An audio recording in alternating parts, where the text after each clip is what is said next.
سورہ کہف کے فضائل۔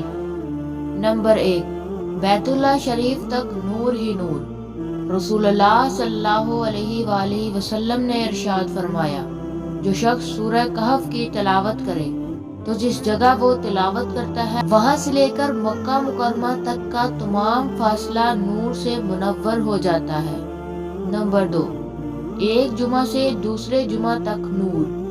نبی اکرم صلی اللہ علیہ وآلہ وسلم نے ارشاد فرمایا، جو شخص جمعہ کے دن سورہ کہف پڑھتا ہے تو اس کے لیے دوسرے جمعہ تک نور جگمگاتا رہتا ہے۔ نمبر 3، دجال سے حفاظت کا ذریعہ۔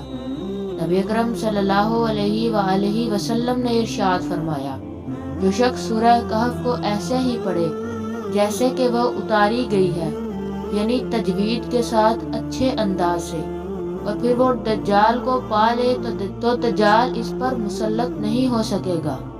نمبر 4، ابتدائی 10 آیات یاد کرنے کی فضیلت۔